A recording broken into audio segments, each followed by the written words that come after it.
Crusticus! Hey, what's going on, everybody? My name is Crusticus, and this is a review on Parvaneh, Legacy of the Light's Guardians. So Parvaneh is a very stylized action RPG with some interesting elements, such as a unique crafting system. The game is made by an Iranian developer named Bearded Bird Studio, and it was officially released on Steam on the 26th of August. The premise of the game involves the main character named Fadia saving the world from these apparently evil gelatinous creatures called the Crusticus. Now, before we start off this review, I'd like to give a quick thanks to the devs and the publishing company for my review copy of the game. With that out of the way, let's get right into it. When you start the game, the first thing you're going to see is this fantastic environment. We get some great cinematic shots that show off a big portion of the starting village. On top of that fantastic art style of the environments, the character designs are very pleasing to look at as well, and so is the user interface. The game has these incredible anime-styled cutscenes that just blow me away too. One thing I would take away from the graphics involves some coding flubs, like the UI, not working right for some text, and overall, the graphics definitely do a great job of immersing me into the world. They look fantastic. I would give the graphics an 8 out of 10.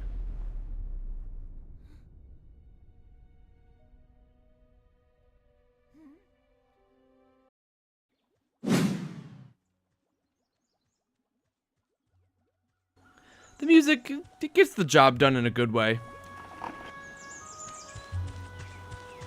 It's not really outstanding, although the ambient sounds are a nice touch.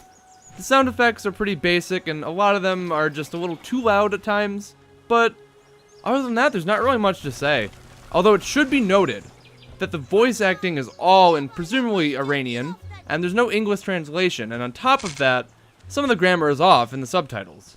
It's to be expected, as English isn't their native language, but there's no major issues at all, and all the subtitles are understandable and legible, so it works. I would give the sound a 5 out of 10.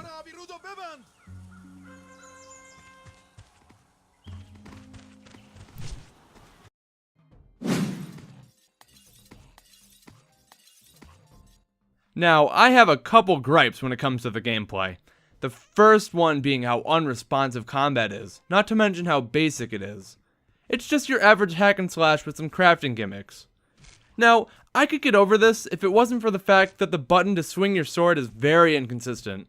Sometimes your character will just not attack. Another minor complaint is that there's no attacking while moving, and just like how there's inconsistencies for one attack, most of the time follow-up attacks won't work either. Now, it doesn't get better from there with combat. Did I mention the crafting system? Because get used to your sword breaking every single time you engage a Crusticus in combat. To be fair, you earn a lot of wood by killing the things, but the time window to make a sword is ridiculous. It takes what feels like 30 seconds to craft a sword, so if you don't have a spare on you and your sword breaks, have fun running away from the enemies as you slowly build a new one.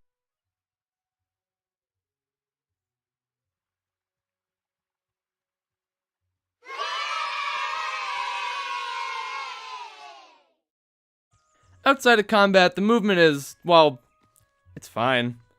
Nothing really outstanding. You move and there's a lot of stuff to interact with, like movable wagons and destructible boxes everywhere. The questing system's pretty well streamlined. There's a mini-map that helps you go where you need to go, so that's a nice touch. You can craft certain items that'll help you outside of combat too, and I should mention there's actually a little bit of a puzzle game in the crafting system itself. It was a little weird to figure out at first, but after you figure it out, it's not so bad. My main issue with it is the time frame on producing those things, not how you make the things, or what you need for them. It's just, it takes very long to make anything. You know, just like the sound, the gameplay isn't really too special here either. It gets the job done, but it has a lot more flaws than the sound does, and it's just not too impressive, really. I would give it a 3 out of 10.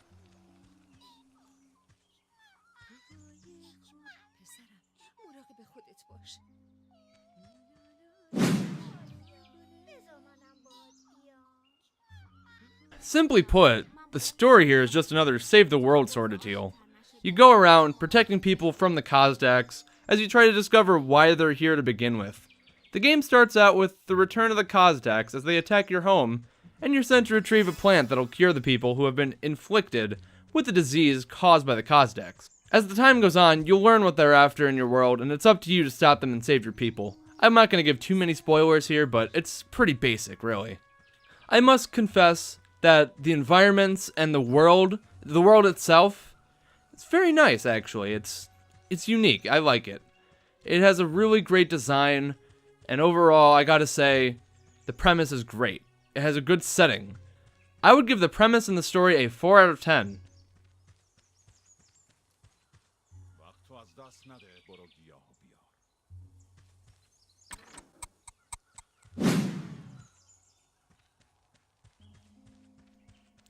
Overall, Parvaneh is a nice little game with some particularly gorgeous graphics and art, albeit a bit of a standard action RPG with nothing too unique to its name. For the most part, it's well designed, but it does have its major flaws like the combat system. What it lacks in combat, it makes up with great character design, fantastic environments, and a pretty immersive world. A lot of love was clearly poured into this game, and I'd love to see more from the developers. I think I'd give the game a 6 out of 10 overall. Even looking past the combat, I just love the environments, the elements, how it looks, how it feels. It's not a bad game, it just has some pretty big flaws that need to be addressed. Even if it's not very intuitive, it's a good game, and I would definitely recommend it. My name is Crusticus, thank you so much for watching. Please leave a like if you enjoyed this video, and subscribe if you want to see more. That's it for the video, I'll see you guys later. Bye bye.